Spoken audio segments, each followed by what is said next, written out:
일하는 고령자 912만, 고령자 취업률 사상 최고. 일본 뉴스. 어느덧 초고령화 사회로 접어들고 있는 우리나라 65세 이상 인구 비중이 20%를 넘어선 약 950여만 명이며, 이중 100세를 넘는 고령 인구는 6,932명입니다. 하지만 작년 말 첫 9만 명을 넘은 일본과 비교하면 인구수를 감안하더라도 그리 많지는 않은 수입니다.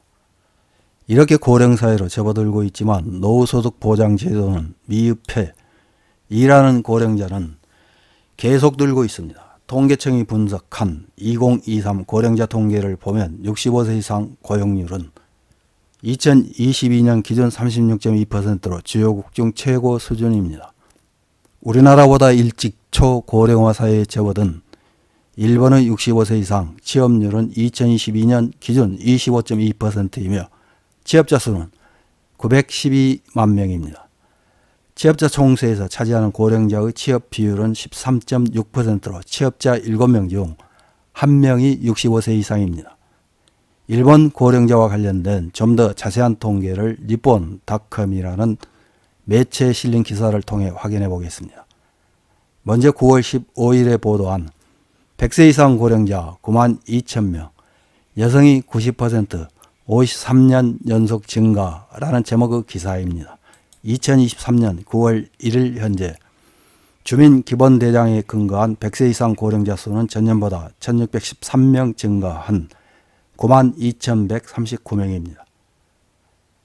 100세 이상 인구 증가는 53년 연속. 세계 유수 장수국 일본이지만 100세 이상 인구는 압도적으로 여성이 많아 전체의 88.5%를 차지했습니다.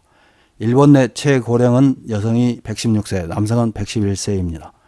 노인복지법이 제정된 1963년에는 100세 이상 고령자가 전국에서 153명이었지만 1981년 1000명, 1998년 10,000명을 돌파한 후 계속 증가하고 있습니다. 도도부현별로 인구 10만 명당 100세 이상 고령자 수가 가장 많은 곳은 155.17명인 시마네현, 가장 적은 곳은 44.79명인 사이타마현입니다. 서구 동저로, 특히 관동지방 등 도시권은 인구당 100세 이상이 적은 경향입니다. 다음에 9월 22일에 보도한 노세한 일본, 여성 4명 중 1명, 남성 5명 중 1명은 70세 이상이라는 제목의 기사입니다. 지난 1년간 15세에서 64세의 생산 연령 인구는 23만 명 감소했고 70세 이상 인구가 20만 명 늘었습니다. 70세 이상이 전 인구에서 차지하는 비율은 23.1%로 거의 4명 중 1명인 셈입니다. 일본 총무성이 정리한 2023년 9월 15일 현재 65세 이상 고령자 추계 인구는 전년 대비 10,000명 감소한 3,623만 명으로 비교 가능한 1950년 이후 처음으로 감소했습니다.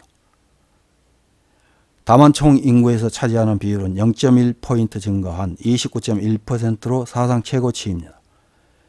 고령자 인구 중 여성은 여성 인구 32.1%인 2,051만 명, 남성은 남성 인구 26%인 1,572만 명으로 여성이 남성보다 479만 명 많습니다.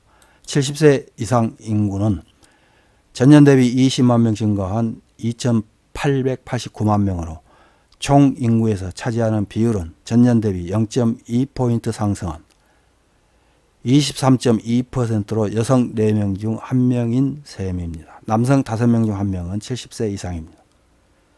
75세 이상 인구는 72만 명 증가한 2,005만 명으로 처음으로 2천만 명을 넘었습니다. 총 인구비는 전년 대비 0.6포인트 상승한 16.1%입니다. 인구 볼륨층인 베이비붐 세대가 2022년부터 75세를 맞이하기 시작하면서 75세 이상 인구 증가폭이 커지고 있습니다. UN 데이터로 각국의 65세 이상 고령화율과 비교하면 2위 이탈리아를 4.6포인트 상회하고 있으며 일본은 단연 세계 1위입니다. 마지막으로 9월 27일에 보도한 일하는 고령자 912만 명, 70세에서 74세의 취업률이 사상 최고 33.5%라는 제목의 기사입니다. 일본 총무성에 따르면 2022년 65세 이상 취업자 수는 912만 명으로 19년 연속 전년 실적을 상회했습니다. 취업자 총수에서 차지하는 고령 취업자 비율은 13.6%로 취업자 7명 중 1명이 65세 이상입니다. 65세 이상 취업률은 전년 대비 0.1포인트 상승한 25.2%, 연령별로는 65세에서 69세가 50.8%, 70세에서 74세는 33.5%로 모두 사상 최고를 경신했고 75세 이상도 11%가 취업하고 있습니다. 고령 취업자 중 자영업자나 회사 임원을 제외한 고용자는 529만 명입니다.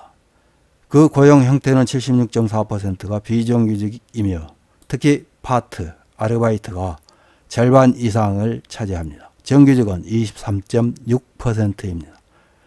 저출산 고령화가 급속하게 진행되고 인구가 감소하는 가운데 가늘어지는 현역 세대가 계속 증가하는 고령 세대를 지지하는 기존 구조를 유지하는 것이 곤란해지고 있습니다.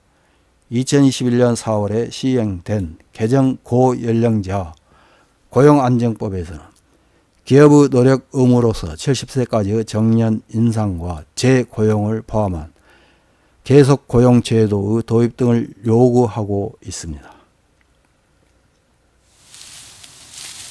이런 기사에 달린 일본 네티즌들의 댓글 몇 개를 확인해보고 마치겠습니다. 첫 번째 댓글입니다. 대기업은 매년 내부 유보를 늘려 이제 500조엔 이상이다. 반면에 임금은 30년째 오르지 않고 고령자의 연금은 해마다 떨어졌다. 게다가 앞으로 소비세를 더 올리려고 한다. 파업도 일어나지 않는 이 나라는 대기업과 보수정당, 주식으로 돈 버는 고액소득자에게 있어서는 정말 편리한 나라네요. 다음 댓글입니다. 연금을 받아도 일하지 않으면 살 수 없다. 이것은 실질적으로 연금이 파탄나고 있다는 것 아닌가. 앞으로 수급 개시 연령도 수급액도 낮아지는 것은 틀림없기 때문에 지금의 젊은이나 앞으로 태어날 아이들은 상상만 해도 불쌍해진다. 다음 댓글입니다. 나는 아직 60대 후반이지만 분명히 일하는 것은 힘들다. 연금으로 살고 있지만 돈은 부족하다. 60대 후반에 일하는 사람도 있지만 거의 운이라고 생각한다. 육체적, 정신적으로 일할 수 있는 사람은 행운이라고 생각한다. 다음 댓글입니다. 나는 62세가 되지만 좀처럼 취업활동이 생각하는 대로 되지 않습니다. 과거 경력을 무시하라는 말을 자주 듣지만 과거의 영광은 좀처럼 버릴 수 없습니다. 다음 댓글입니다. 젊은이는 고령자를 노예인 것처럼 말하지만 지금의 사회를 만든 것은 당신들이 고령자라고 말하고 비난하고 있는 고령자들이 젊었을 때부터 열심히 했기 때문이다. 당신들은 그 고령자가 땀 흘리며 일해서 만든 사회에 올라타고 있을 뿐 당신들이 만든 것이 아니다. 이상입니다.